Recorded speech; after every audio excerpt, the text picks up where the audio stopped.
Hello everyone, welcome to civils network YouTube channel. साथियों, आज हम इस क्लास में बिहार की एग्रीकल्चर के समझेंगे।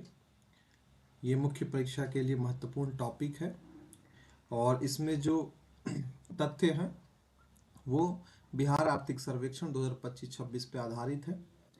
अन्य टॉपिक से संबंधित जो भी फैक्ट होंगे आप उन्हीं से कवर करेंगे, इकोनॉमिक सर्वे और बजट से लेके, तो आपके मुख्य परीक्षा के लिए महत्वपूर्ण हो जाएगा।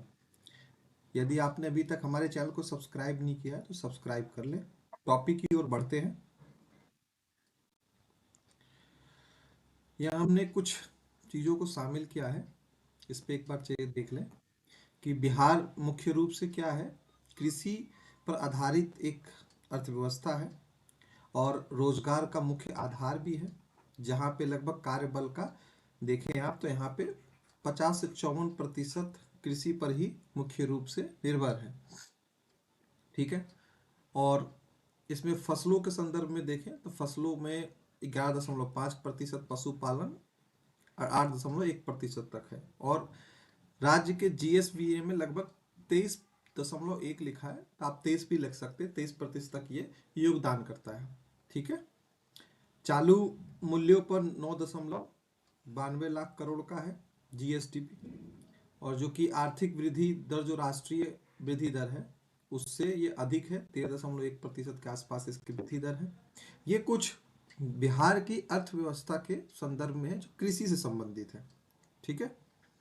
चूंकि कृषि जो है बहुत ही आजकल जोखिम का सौदा हो चुका है, तो उस संदर्भ में हम इसको देखें तो बिहार की कृषि के समक्ष कमोबेश यही समस्या है। देश के कृषि अर्थव्यवस्था के संदर्भ भी प्रमुख रूप से है, और बिहार से संबंधित जो कृषि समस्या है काफ़ी गंभीर और बहुआयामी है। ठीक है। राज्य में उपजाऊ मिट्टी और जल संसाधन होने के बावजूद, क्योंकि हमारा जो क्षेत्र है दोआब का क्षेत्र है, ठीक है, आप देखेंगे तो बिहार में बहुत सारी नदियां जो हैं प्रवाहित होती हैं, जिससे जल की अधिकता हो जाती है, जिसके कारण बाढ़ की समस्या भी आती है। वहीं दक्षिण बिहार के, जैसे ये बिहार का आप अगर मैप देखें इस तरह से कुछ है, तो यहाँ पे जो ये दक्षिण का हिस्सा है यहाँ सूखे से प्रभावित हो जाते हैं, और ये वाला बाढ़ का क्षेत्र है यहाँ पे, क्योंकि यहाँ से जो हिमालय से आने वाली नदियां हैं वो अधिक जल ग्रहण करके यहाँ पे आती है, तो यहाँ पे बाढ़ जैसी स्थिति आ जाती है। दूसरी तरफ जो है वो आपको सूखे जैसी स्थिति आती है। फसलों का भी वही पैटर्न आप समझ जाएंगे इस हिसाब से देखें तो यहाँ पे मुख्य रूप से हम कि बिहार की कृषि के समक्ष जो प्रमुख समस्याएं हैं पहले उस पर चर्चा करते हैं। इसमें आप देखें तो सबसे पहली समस्या के तौर पर प्राकृतिक आपदाएं जैसे बाढ़ और सूखा मुख्य रूप से बिहार की कृषि में एक महत्वपूर्ण समस्या के रूप में देखते हैं, जहां प्रत्येक वर्ष कोसी, गंडक, बागमती, गंगा जैसी नदियों से बड़े मात्रा में देखें तो जल प्रवाहित होते हैं, जिससे फसलें तबाह हो जाती हैं, मिट्टी का कटाव होता है और जल जमा हो जाता है, तो फसलें पूर्ण रूप से बर्बाद हो जाती हैं। सॉरी। वही दक्षिण बिहार की बात करें तो वहाँ सूखा पड़ जाता है, अनियमित मानसून आता है, मुख्य रूप से खरीफ की जो फसलें प्रभावित हो रही है, जल संकट से समस्या में दिखाई देने के लिए मिलती है वहाँ पे। यहाँ पे कुछ फैक्ट लिखे हुए हैं, ये आप डाल सकते हैं इसमें। जलवायु परिवर्तन से भी बिहार में बाढ़ और सूखे की तीव्रता और आवृत्ति बनी रहती है। ये एक समस्या के तौर पे हमें मुख्य रूप से दिखाई देता है। भारत के स्तर पर भी यही समस्याएं हैं। अगले देखें तो छोटे और खंडित जोत है, अर्थात जो जोत का आकार है, जो लैंड है बिहार में वो बहुत छोटे छोटे टुकड़ों में बटा है। एक बार बड़ा बड़ा लैंड नहीं है लोगों के पास। औसत जोत का आकार अगर हम देखें तो 0.4 से 0.6 हेक्टेयर तक है, राष्ट्रीय औसत से बहुत कम है। बहुत छोटे छोटे टुकड़ों में, जो आप कट्ठा में बात करते हैं, बहुत से लोग हैं, बीघे में लोगों के पास एक ही लैंड बराबर नहीं है, तो इसके कारण खेती करने में काफ़ी समस्याओं का सामना करना पड़ता है। और ज़्यादातर जो छोटे किसान ही हैं बिहार में, जिनके पास 1 हेक्टेयर से कम भूमि है, कृषि योग्य जो भूमि होती है, तो वहाँ पे मशीनीकरण यानी जुताई से लेके सब चीज़ जो कार्य होती है बहुत मुश्किल होता है। लागत उनको अधिक लग सकता है, उत्पादकता कम होती है, क्योंकि हर एक जो अगर जमीन कम है, छोटी छोटे भूमियों में बटे हैं, तो उत्पादकता उससे प्रभावित होती है। ठीक है। जो कि अगर ये छोटे अगर होंगे तो क्या होगा, आर्थिक रूप से घाटे का सौदा माना जाता है इसको। तीसरी हमारी मुख्य समस्या है सिंचाई की कमी और असक्षम जल प्रबंधन। ठीक है। देखें यहाँ पे तो 60 से 65% तक सिंचाई जो है सुविधा किससे होती है, ट्यूबवेल से या नहर के माध्यम से किया जाता है। वर्षा को जो पानी आता है भारी मात्रा में, वो क्या होता है, बर्बाद हो जाता है। हम लोग वाटर हार्वेस्टिंग नहीं करते हैं, सूखे में जिससे कमी आ जाती है, प्रवाहित होकर नदियों के माध्यम से समुद्र में चले जाते हैं। फ्लड इरेशन से 30 से 35% पानी की बर्बादी होती है, वाष्पीकरण हो जाना, रन ऑफ हो जाना। भूजल का अत्यधिक दोहन करने से क्या होगा, जल की जो लेयर है वो गिर जाएगी, स्तर में गिरावट आएगी, सॉल्टेशन होगा, नमक प्रभावित मिट्टी आ जाएंगी। ठीक, इसी प्रकार हम देख मिट्टी का क्षरण होता है और उर्वरता ह्रास, ये एक समस्या बिहार की कृषि के समक्ष। जो ISRO की रिपोर्ट है उसमें देखें हम तो राज्य का 8.87% क्षेत्र क्या है, पानी से कटाव, वनस्पति ह्रास, सॉल्टेशन का सामना कर रही है। रासायनिक उर्वरकों का अत्यधिक उपयोग से पराली जलाना, पर्यावरण प्रदूषण जैसी समस्या हो रही है, जिससे कि मिट्टी की उर्वरता में क्या हो रही है, कमी आ रही है। ये एक समस्या आपको दिखाई दे सकता है। अन्य समस्या पर चर्चा करें इसमें, तो बाढ़ में क्या है, टॉप सॉइल बहना, दक्षिण में सॉल्ट मिट्टी, जैसे समस्तीपुर हुआ, सिवान, मुजफ्फरपुर आदि क्षेत्रों में सॉल्ट प्रभावित मिट्टी होती है, नमक की मात्रा हो जाती है उसमें, जो कि फसलों के उत्पादन में समस्या लाती है। यहाँ पे देखें, ये भी एक महत्वपूर्ण समस्या के रूप में चिन्हित की गई है कि बाजार और मूल्य अस्थिरता, विपणन की कमी है। ये राष्ट्रीय स्तर पर भी थोड़ी बहुत जो देखें तो वहाँ पे भी चीज़ें ठीक है, उतनी ठीक नहीं है। तो APMC की कमजोर व्यवस्था है, जिससे किसानों को क्या होता है, दलालों का चक्कर में पड़ जाते हैं, उनका शोषण होता है, उनको उचित मूल्य प्राप्त नहीं हो पाता है। वहीं भंडारण, कोल्ड स्टोरेज, प्रसंस्करण सुविधा की कमी हमें दिखती है। जैसे सब्जियां फलें वो सड़ जाते हैं रखे रखे, कोल्ड स्टोरेज की सुविधा नहीं है। दलहन तिलहन में MSP पर खरीद कमजोर है। दलहन तिलहन पे जो सरकार MSP निर्धारित करती है उस पे उसकी खरीद ना होना, इससे क्या होगा, उत्पादन लोग कम करेंगे, उत्पादन पिछड़ जाएगा उससे।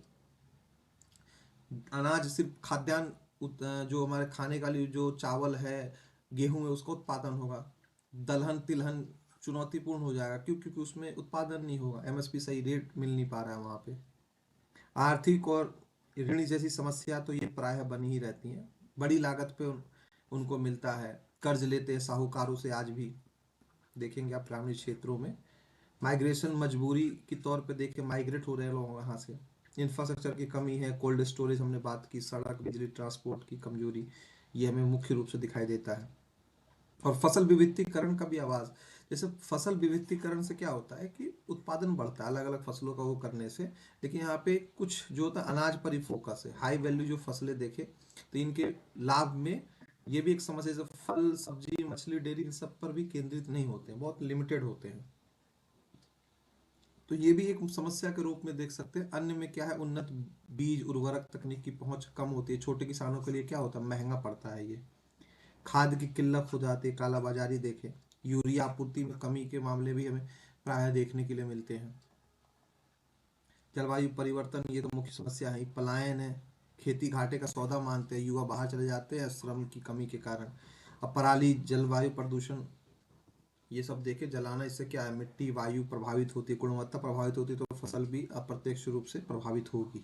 ये कुछ हमने समस्याएं देखे हैं, ठीक है, जो कि बिहार की कृषि के समक्ष है। और इसके समाधान की बात करते हैं तो कृषि से संबंधित जो प्रमुख उपाय कह ले, इससे संबंधित कुछ योजनाएं हैं, उसे अगर हम लागू करते हैं सही से तो ये चीजें होगा। खास तौर पे देखिए, कृषि चतुर्थ कृषि रोड मैप जो 23 से 28 का है, जो माननीय राष्ट्रपति महोदया द्रौपदी मुर्मू जी के द्वारा 18 अक्टूबर 2023 को लॉन्च किया गया था, है ना, जिसमें कृषि, सिंचाई, बाढ़ नियंत्रण, फसल विविधीकरण, आधुनिकरण पर मुख्य रूप से केंद्रित था ये। इसके सुधार की दिशा में हम देखें तो बाढ़ और सूखे के उपाय में बाढ़ नियंत्रण हम कर सकते हैं पहला, जैसे Bihar water security and irrigation modernization project के तहत विश्व बैंक की सहायता से पुरानी नहरों, बांधों का पुनर्निर्माण कर सकते हैं, ड्रेनेज सिस्टम मजबूत कर सकते हैं, बाढ़ प्रभावित क्षेत्रों में अतिरिक्त पानी का निकासी कर सकते हैं वहां से। वही जैसे नदियों में देखे, गंडक, कोसी, बागमती वाला जो है स्ट्रेथनिंग ऑफ एम्बैकमेंट की देखे तो नई बांधे नहीं है वहां पे, बल्कि मौजूदा की मरम्मत कराएं अगर हम लोग तो उसमें ठीक हो सकता है। ठीक, तो ये आप बता सकते हैं। जैसे कि 9 लाख एकड़ क्षेत्र को जलमग्न वाला, जो उसमें हम मछली पालन कर सकते हैं, विशेष खेती के लिए विकसित कर सकते हैं उसको। ठीक, तो यहाँ पे चीज कर सकते हैं। सूखा प्रबंधन के देख लिए तो सूक्ष्म सिंचाई ड्रिप एंड स्प्रिंकल का देखें तो इस पे 80% तक का क्या है सब्सिडी मिलता है प्रधानमंत्री कृषि सिंचाई योजना के माध्यम से। क्लाइमेट रिसिलेंटिंग वैरायटी की स्वर्णा सवन धान का उपयोग करें, सूखा सहनशील मक्का का उत्पादन करें, अन्य बहुत सारे बीज जो हैं धान का हो गेहूं का है मक्का का है उसका उपयोग हम करके वहाँ पे कम जल होने पे भी वो उसकी फसल की जो पैदावार है वो प्रभावित नहीं होगी।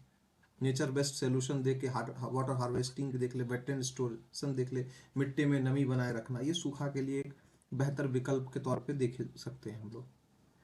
यहीं पे हम देखें किसान समूह बना रहे हैं, छोटे छोटे जो किसान समूह वहाँ पे भी बनते हैं उत्पादन से संबंधित, प्रोडक्शन ऑर्गेनाइजेशन का देखें फार्मर्स का, तो छोटे छोटे किसान मिलके आपस में जोड़कर छोटे किसान बड़ी खेती मॉडल अपना के सामूहिक कृषिकरण कोऑपरेटिव जो एग्रीकल्चर होता है उसको देख सकते, खरीद बिक्री पर भी ये इस प्रकार से कर सकते तो इनको लाभ इसका मिलेगा। कृषि यांत्रिकरण योजना 2025 का देखें तो इसमें ट्रैक्टर से लेकर सब चीज़ों खरीदने के लिए सब्सिडीज का प्रावधान है। लीज पर भूमि, कुछ क्षेत्रों में भूमि एकीकरण को प्रोत्साहन देना है, ये आप उपाय के तौर पे इसमें शामिल कर सकते हैं। सिंचाई की कमी के उपाय क्या है, सिंचाई सुविधा का विस्तार हम कर सकते हैं, नहर का मॉडर्नाइजेशन कर सकते हैं, tubewell diesel solar pump subsidy के माध्यम से हर खेत तक पानी का पर ड्रॉप मोर क्रॉप पर भारी सब्सिडी है, पानी की इससे बचत भी होगी। भू संरक्षण के लिए ओवर एक्सटेंशन रोकने के लिए recharge structure rain water harvesting कर सकते हैं बना के कि पानी का हम संचय करके रखें फिर उसका हम क्या करें खेती में उसका उपयोग करें सिंचाई के तौर पे। हमारे पास फिर मिट्टी की शरण उर्वरता ह्रास के उपाय हैं, क्योंकि जो समस्या है उसी संबंध उसकी समाधान भी होती है। जैविक खेती या प्राकृतिक खेती जो है 38 जिलों में पूर्ण जैविक खेती हो रही है, 13 में ऑर्गेनिक कॉरिडोर हम लोग डेवलप कर रहे हैं, जो गंगा के पट्टियों के अगल बगल में आप देखेंगे वहाँ पर डेवलपमेंट है। मृदा स्वास्थ्य कार्ड हो गया जिससे उर्वरक की सही उपयोग, पराली जलाने पर रोक जैसी बहुत सारी चीजें इसमें शामिल की गई हैं। मिट्टी स्वास्थ्य सुधार, क्लाइमेट रेसिलिएंट एग्रीकल्चर की बात की गई है। पराली प्रबंधन में हम लोग देख सकते हैं। यहीं पे देखिए बाजार मूल्य स्थिरता के संदर्भ में कि जो नए एपीएमसी जो नियम है, e NAM integration cold storage processing को बढ़ाना, इससे हम कर सकते हैं इसमें सुधार। फार्मर प्रोडक्शन जो है ऑर्गेनाइजेशन और सहकारी है, सीधे इसको बाजार से जोड़ना, बिचौलियों को कम करना, ये दलाल जो ले खा के तो उचित मूल्य इनको प्राप्त नहीं मिल पाता है जो किसान होते हैं। एमएसपी को मजबूत करना, दलहन तिलहन में बेहतर खरीद मूल्य स्थिरता के लिए न्यूनतम समर्थन मूल्य पर फोकस करना हमें आवश्यक है। वैल्यू एडिशन के लिए फूड प्रोसेसिंग कर सकते हैं, जैसे मखाना लीची जैसे बोर्ड स्थापित होने से निर्यात बढ़ेगा तो उनकी आय दोगुनी होगी। यही तो लक्ष्य है ना माननीय प्रधानमंत्री जी का भी। वैल्यू एडिशन और फूड प्रोसेसिंग में वही बात है कि फूड प्रोसेसिंग यूनिट लगाकर कच्चे माल को प्रोसेस्ड प्रोडक्ट बनाकर हम लोग बेच सकते हैं उसको, और फिर उसके बाद उससे रोजगार भी जनरेट होगा, उससे एम्प्लॉयमेंट भी जनरेट होगा, रोजगार आएंगे। किसान सहायता योजनाएं देखें, इनपुट कृषि से संबंधित जो अनुदान मिलता है, कर्ज माफी होती है, सरकार समय समय पर माफ करती है, फसल बीमा हो गई, पीएम किसान हो गया, बहुत सारी ऐसी योजना, इनका उल्लेख उत्तर में अवश्य करें जब इससे संबंधित प्रश्न आपके समक्ष हो तो। भूमि सुधार और एकीकरण, छोटे जोतों जो छोटे जोत हैं, जो छोटे छोटे छोटे जो टुकड़ों में बटे हुए खेत हैं उनके जोड़ने की नीति, लैंड लीजिंग को आसान बनाएगी। स्मार्ट कृषि कर सकते हैं, जलवायु स्मार्ट कृषि, बीमा पूर्वानुमान सिस्टम, क्लाइमेट रेसिलिएंट बीज का उपयोग कर सकते हैं। अन्य में यही है फसल नुकसान राहत, राज्य फसल सहायता योजना, पौधा संरक्षण योजना, डिजिटल सहायता, जैसे बिहार कृषि विश्वविद्यालय का व्हाट्सएप हेल्पलाइन है जहाँ तुरंत समाधान की प्राप्ति होती है लोग किसानों को। फसल विविधीकरण, मक्का पे हम उत्पादन करें, मखाना भी करें, लीची भी करें, मत्स्य पालन करें, डेयरी पर फोकस करें, इससे क्या होगा आय बढ़ेगी, लोगों की स्थिति सुधरेगी किसानों की। किसानों को समय समय पर सरकार द्वारा ट्रेनिंग दी जाती है, एक्सपोजर विजिट करना, ड्रोन एआई का उपयोग, हालांकि ये अभी मुश्किल है छोटे किसानों के लिए, धीरे धीरे इसमें भी हमें दिखाई देगा। तो बिहार अभी क्या है संक्रमण काल में है, जहाँ पुरानी समस्या जैसे बाढ़, छोटी जोतों के बावजूद उत्पादकता और विविधीकरण में क्या हो रहा है, प्रगति हमें दिखाई दे रही है। चौथा जो कृषि रोड मैप है, बजट 26 में किसान की आय को दोगुना करने का लक्ष्य भी निर्धारित किया गया है। तो यही सब है, बाढ़, सूखा प्रबंधन, सिंचाई विस्तार, एफपीओ मजबूत, क्लाइमेट रेसिलिएंट तकनीक का उपयोग करना, जब भूमि अधिग्रहण करे किसान के तो उसके हितों को ध्यान में रखा जाए। ये कुछ चुनौतियाँ, कुछ समाधान हमारे समक्ष हैं जो आगामी मुख्य परीक्षा के लिए महत्वपूर्ण है। आप इसे देख सकते हैं। ठीक है, अगले क्लास में मिलते हैं एक नए टॉपिक के साथ, नए क्लास में। तब तक के लिए धन्यवाद। ये पीडीएफ आपको हमारे टेलीग्राम चैनल पे अवेलेबल हो जाएगा, वहाँ उसका लिंक कमेंट बॉक्स में आपको मिल जाएगा, डिस्क्रिप्शन में भी मिल जाएगा, वहाँ से आप इस पीडीएफ को ले सकते हैं। धन्यवाद।